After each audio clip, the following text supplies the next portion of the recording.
Notre Dame fans, welcome to a special edition of the Irish Breakdown podcast. My name is Brian Driscoll. I'm the publisher at irishbreakdown.com, and I'm joined today by Notre Dame offensive coordinator and quarterbacks coach Tommy Rees. Coach Rees, thanks so much for joining the show today.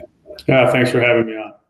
Well, I want to kind of dig in a little bit and start with sort of a big picture question. You know, one of the things you've talked a lot about this offseason when we've had a chance to meet with you in the past is, you know, your job as an offensive coordinator is to take the talent that you have and make sure that the scheme and the philosophy and everything that you do fits to that. And I wanted to ask you, just sort of big picture, what does that look like when you get into the offseason, and especially in this particular offseason in which you are building around a lot of new faces in new places, meaning you did lose 4 starters in the offensive line, a 3-year quarterback, 2 starting receivers, that kind of thing.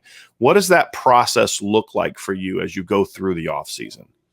Yeah, that's an excellent question. I think it always starts with studying yourself and then pivoting to studying others and trying to dive deeper and saying, okay, we have X, Y, and Z, and we know this team has had that and utilizes them very well. All right, let's study what they're doing. Let's see if we can make a connection with somebody on staff, so we're not just watching, but really understanding and hearing from them. This is why and how they teach it, so that we can better maximize, our ability to then translate it to our guys. And then, some of it, Brian, some of it fits, some of it doesn't. Some of it says, yeah, we can, this is something that we do, or this is something very similar that we have, and it's an easy transition. Some of it might be, hey, this isn't quite for us. And then some of it's, hey, this is really good stuff. It might not be what we have right now, but this is how we can implement it. The exciting part, and you bring it up, is, hey, you lose so much. But when I sit here and I say, okay, these are where our strengths are, this is how we want to utilize them. How do we get more touches for Mike Mayer, right? That's an obvious one. Okay, so you look at, how other people are utilizing tight ends. But then you say, okay, we also have these 2 guys that we got to get involved. Oh, yeah, but we also have this guy and him. And so you start going down this path of how do we further broaden our offense and build things around guys that, we want to get involved. And it's not a short list, which is exciting for me. It's also hard, though, because at the end of the day, there's one football, right? And you got to find the balance, and you got to find really the ability to lay that all out and make it into a plan, not just random plays that are here and there, but really a plan that fits well together. And you bring up a good point, right? Like you talk about the offensive line, and a lot of times when people talk about the offense and how do you get more guys involved and how do you maximize ability and how do you maximize individuals, it's a lot of time focused on the skill players, right? Okay, well, I also have to protect the quarterback, and I also have to put our offensive line in a position to be successful. So what are some ways that we can do that? How can we change the launch point?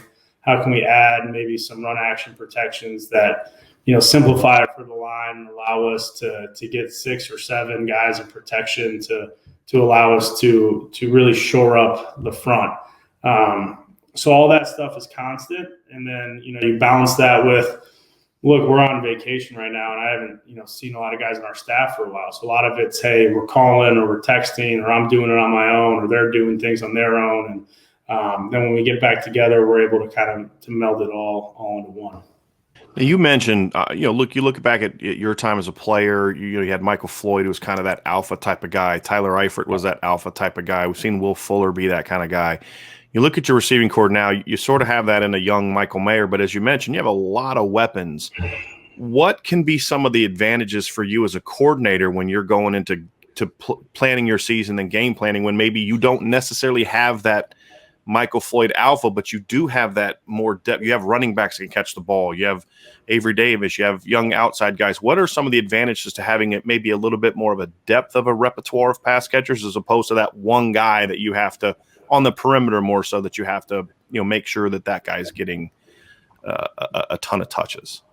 Yeah, I think the initial and the easiest answer is just the defense isn't as clued into one person, right? Like when you had Floyd or you had Chase or you had those guys that were really the guy, like they had ways to double him or help or try to take him away. Now, with great players, that's much easier said than done. And you can always move those guys out of their normal spot to keep defenses guessing. But I think when you look at, our ability to have, a group that can attack a defense, it's okay. Well, they can't really zero in on one guy yet, right? And if they do, we have ways to complement that. The other side of that is you're able to build, individuals in ways like, hey, if we have a big group of guys that can all play and help us, let's really hone in on maximizing the things that they do really well, right? Let's not ask them to do every single thing because we don't have to. Because the cool thing is we might have 4 guys that run 4 different types of routes at a really high level. And now we can play with that and allow them to be in those positions to do those things over and over.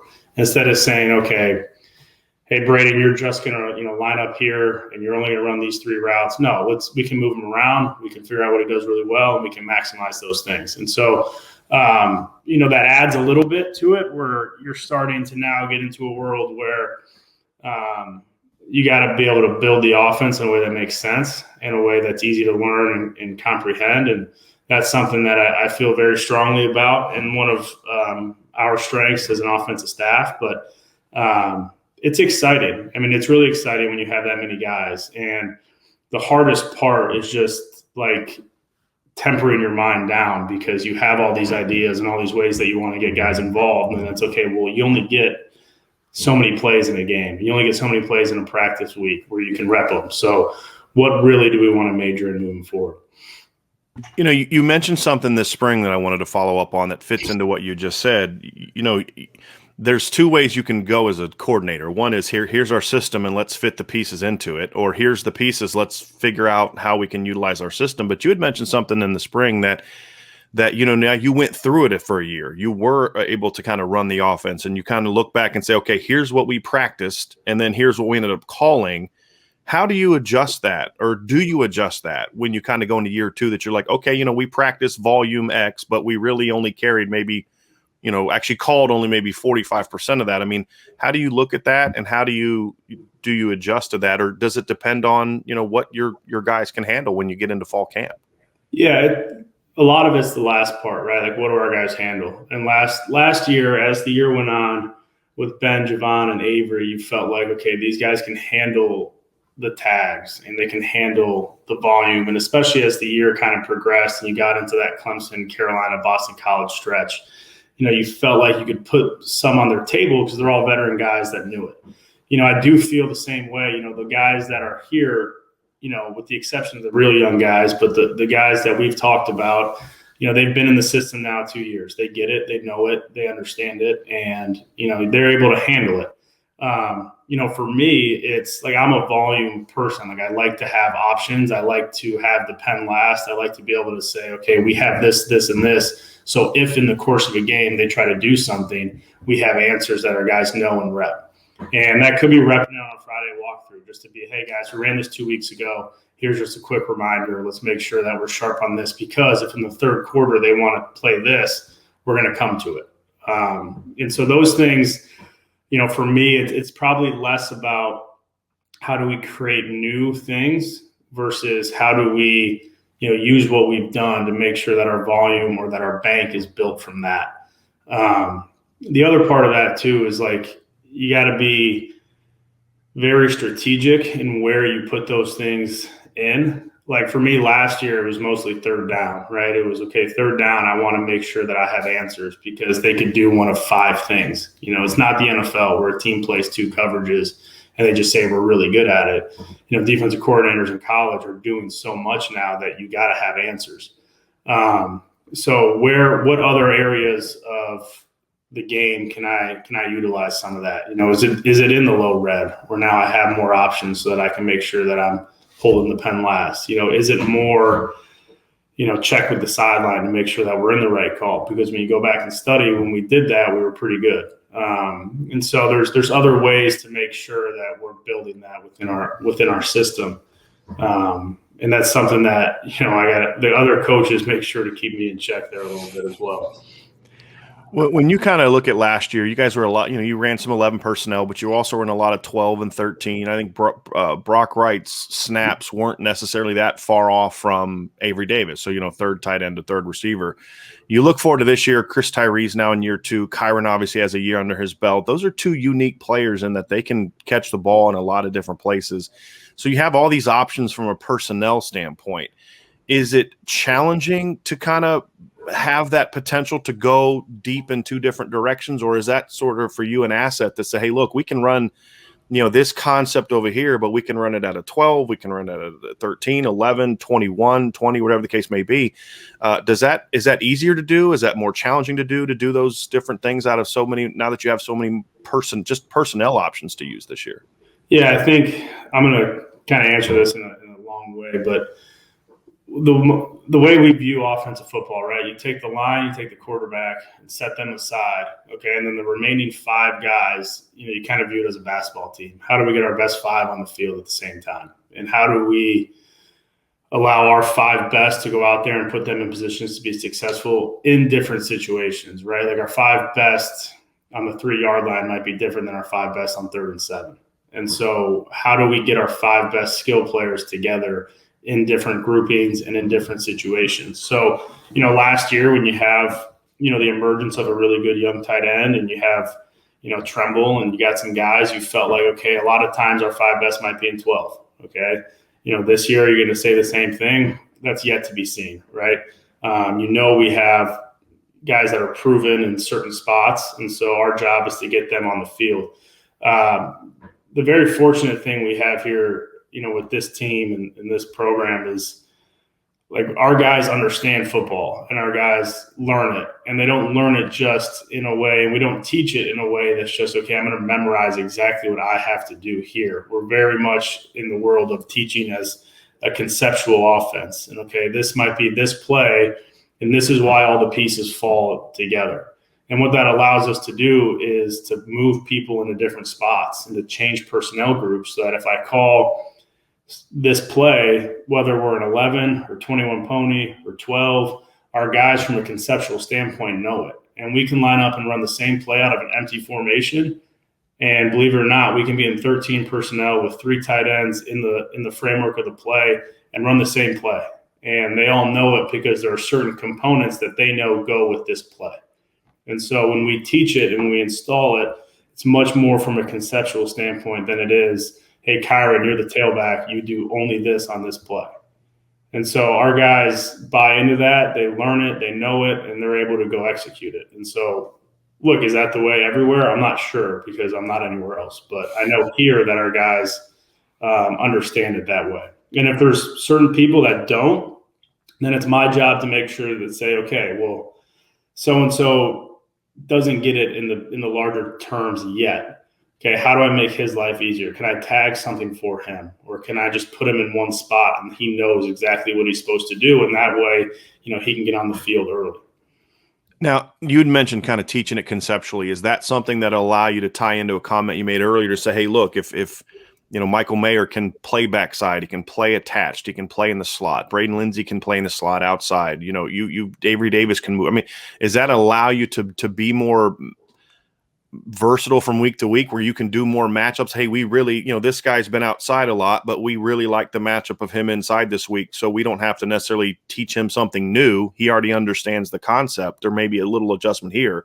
Does that give you more flexibility from week to week to kind of attack maybe weaknesses and then exploit your strengths? Absolutely. I think just having that big picture knowledge allows us to say, okay, we're going to do it out of this formation this week, and this is why. And the other thing that goes into that is like condensed formations, right? You see us in the bunches and the stacks and the short motions and all that stuff. Like, that just closes the space, which says, okay, well, you started outside and now you're here, but we're going to bring you across the field because we're condensed. We're able to get you there. And so, there's other ways besides just saying, hey, we're going to play him in the slot. Like, hey, we can start him outside, motion him down, switch, release it, and now he's ending up in the same place the slot would. And so there are ways that you can end up in those same sets without really having to change their position. So, Coach, just want to just dive a little bit into some specific personnel that you have.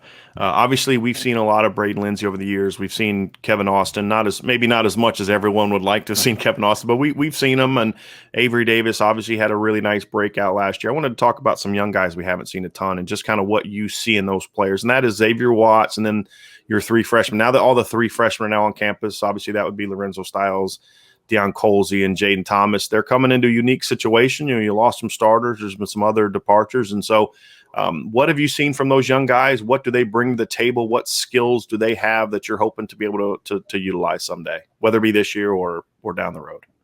Yeah, I think, look, I'll start where you started. Like with Xavier Watts, here's a kid early in spring, you would have said, hey, he's one of the 3 or 4 guys that's kind of breaking through the wall here. And, I think the thing with X is he's got size and he's got speed enough to be able to utilize that size, but he just has a natural way of getting open. Like he understands leverage, he understands space, and there's little nuances within his routes where he's able to be physical here. He's a throw by, and he's able to do some things.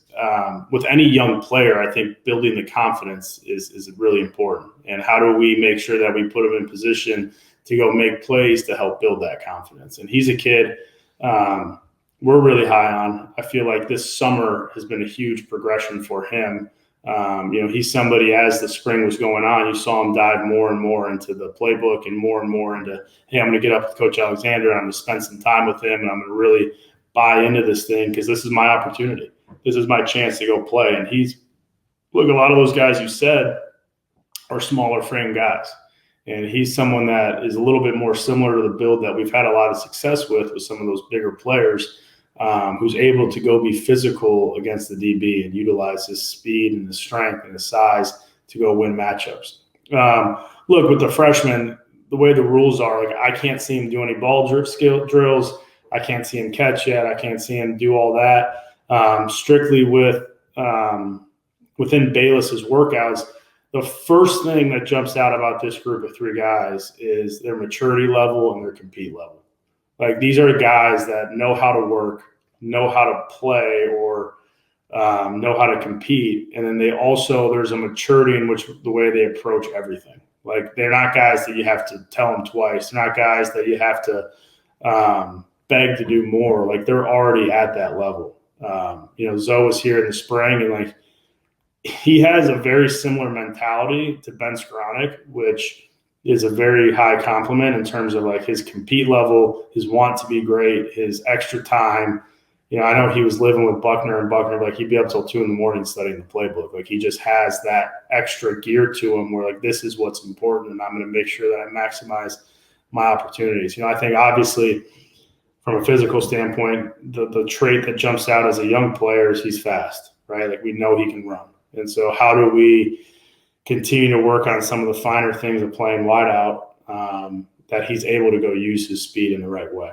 And then Jaden and Deion, you just look at them, and physically they have the right frame. They have an imposing build to them. They move extremely well for their size. Like the little I've been able to see them do from an agility standpoint, yes, they are larger receivers, but they show the ability to be able to sink their hips, change direction, getting in and out of breaks, getting in and out of some of the drills. And so that's all extremely exciting for us, is to have big guys that can drop their weight and change direction and use some of that. But like the thing that is, from a coach's standpoint, that's probably the highest praise I could give them is just the mentality that they've walked in the door with is the right one. And if you have that, you usually have a pretty good chance of being successful. You can mention these are just the 4 young guys, but there's even a little bit of that in the older guys. Joe and Kevin have a different body type than Braden and Lawrence and Avery kind of thing.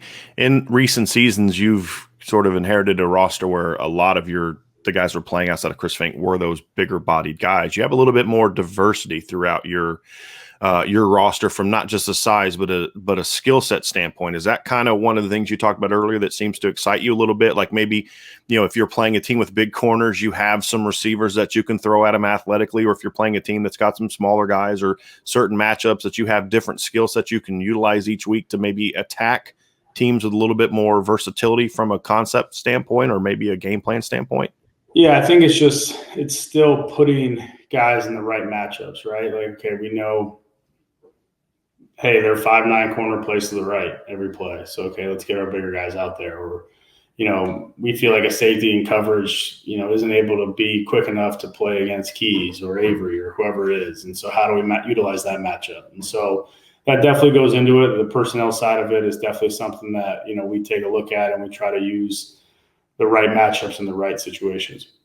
I want to talk about Kane Madden just real quick, Coach. What was it you guys saw from him on film that said, hey, we got to add this guy to our competition inside? And then what have you kind of heard about the work he's putting in since he's arrived? Just that two-way look at it.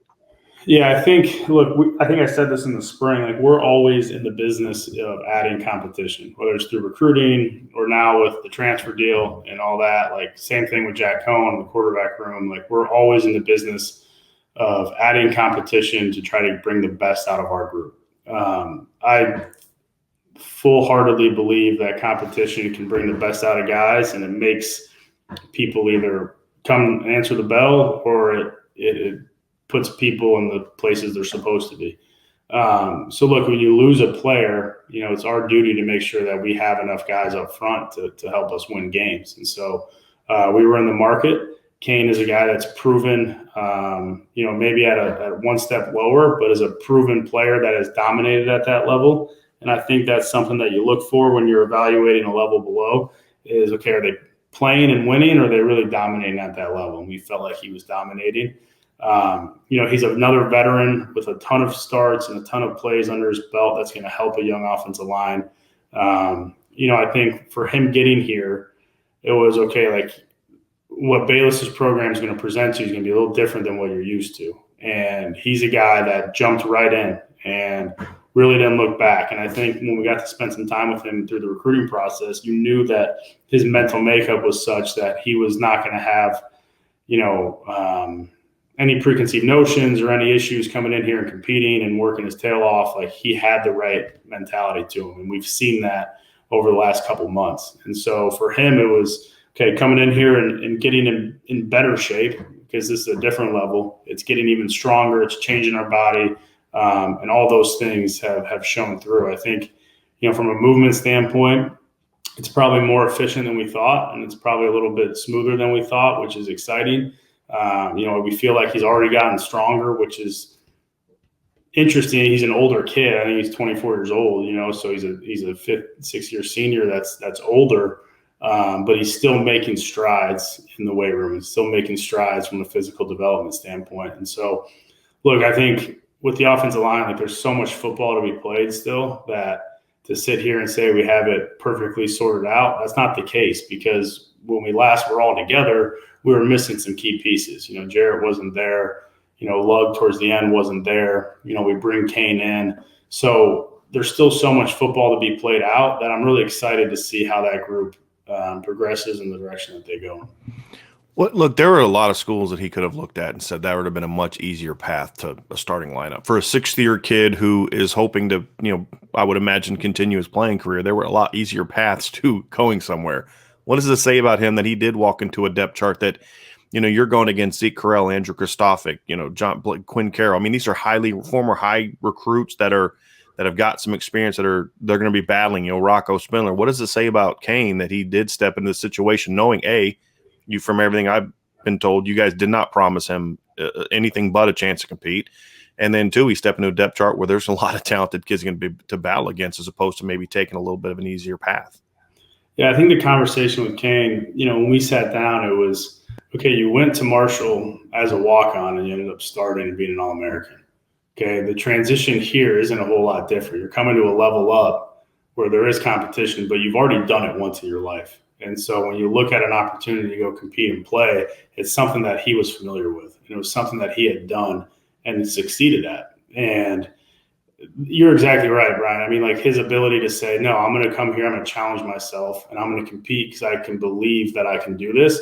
Like usually those type of guys find a way, right? And if you're going to take a bet on someone, it's going to be that. Look, the transfer portal, it's a different world. You're not with these guys from the time they're freshmen or juniors in high school to their senior year. You're taking flyers on guys, and so much of it is about the mentality that they have.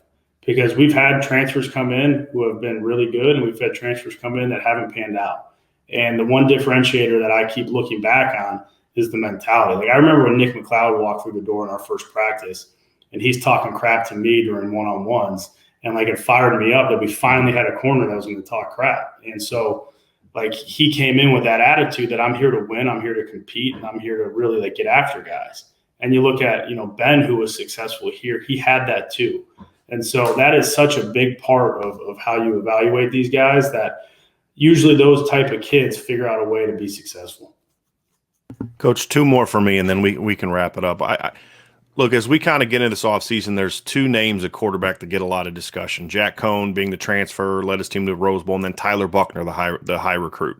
The one guy that, in my experiences, this is just from my end, that talking to fans and talking to people and that I interact with on a daily basis, the one guy that doesn't get talked about very much is Drew Pine.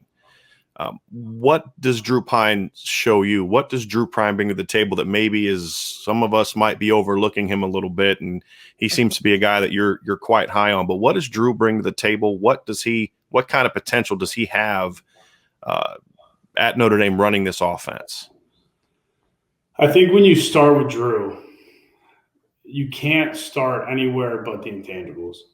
I think his passion, his love for the game, his compete level, the love that his teammates have for him is as high as any young player that I've seen at Notre Dame. I mean, it's Ian-like, but he's a lot more like vocal and like personality, and just has a little more like stuff to him than Ian did at that age.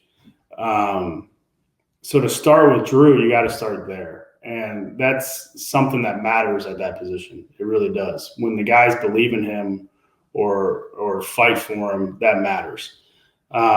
Look, Drew's never going to be 6'4". He's never going to be 6'2". And he'll probably never run a 4.6 or 4.5. But you can still win and you can still be successful because he has a high IQ when it comes to football.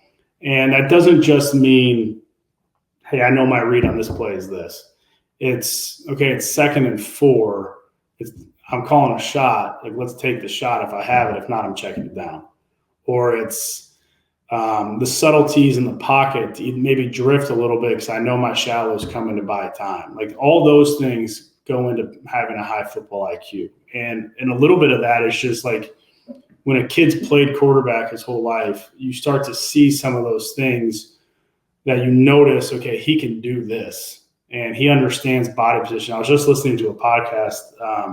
It was McVay and Shanahan talking. And Shanahan was talking about evaluating quarterbacks. And he's like, I don't think Peyton Manning and Phillip Rivers and Tom Brady ever ran around. Like, they always had to learn how to play in a pocket and do those things. And it resonated with me because you see some of these kids that play quarterback their whole lives. And when they're really, gifted, they can run around and make all these plays happen. Well, other guys have to learn how to be successful in other ways. And I think Drew has an innate ability of just playing this position at a high level. And, okay, when we go play in scrimmage, is he moving the team? And when you keep saying the answer is yes, that usually means a kid can go do it in a game. And like when Ian was battling, we kept coming back on the question, okay, well, every time he goes in there with the team moves. Okay. And so how do we give him a chance to be successful? And so, look, we have a very healthy quarterback room right now. We have a ton of guys that can play. The other guy that never gets mentioned is Brendan, obviously with the injury. But like, if you would ask me a year ago what his ceiling was, I would have said through the roof. And so, like, we're just in a good spot. And I feel very fortunate to have, a bunch of guys that care about each other and care about the team and care about doing things the right way. And, Drew is a huge part of that. Last one, Coach. I want to say, let's fast forward past the season, past the postseason, and look back on this offense. How are you hoping that you and other people define your offense? What are the characteristics? What are the traits that you hope people look back and say, the Notre Dame offense was this? Not schematic, hey, they were great at outside zone, but just what is going to be the identity of this team from just a bigger picture standpoint that's going to lead to, a successful season? Yeah, I think the first word that comes to mind is aggressive. And that's really what I want to be able to hang our hat on. Look, and to back that up, I value efficiency, right? Like that's something that I value in offensive football, and I value in the game is like how efficient can we be to string good plays after another. Okay. But for me to take a step back, it's how can we be aggressive yet efficient at the same time? And really, the thing I keep coming back to is it's on me to make sure that the quarterbacks understand the balance there. Because if I can call it in a way that's aggressive, but they can make the right decision, then we can still be efficient yet aggressive. And so, look, we all know what's out there. We all know, what the narrative is and what people say and where we need to improve and where we need to continue to be good. But at the end of the day, our duty is to win football games, and our duty is to put our team in position to win football games and to play offensive football at a level that allows us to win games. So we're never going to do things just because we're worried about the noise. But I do think that with conversations I've had with other coaches, with just some of the stuff I've read or some of the things that I've been able to take a step back from and really study my own habits and where we're at as an offensive staff, like the area where I want to improve and continue to strive to be is aggressive. And how can we always coach to not to lose the game, but to go win the game? And that's something that when we look back after this year, if I can say, hey, I did that, then I'll feel pretty good about where we're at. Coach, thank you so much for taking the time today to talk some ball with us. Go enjoy the rest of your vacation. Try to relax a little bit and get ready for what's going to be a fun year. So thanks so much, Coach, for joining us and sharing some of your wisdom with Notre Dame fans. I appreciate it, man. Take care. That'll be it for the Irish Breakdown podcast. Make sure you check back with us later. We will have more shows this week and obviously tons of content at irishbreakdown.com. Talk to you all again very, very soon.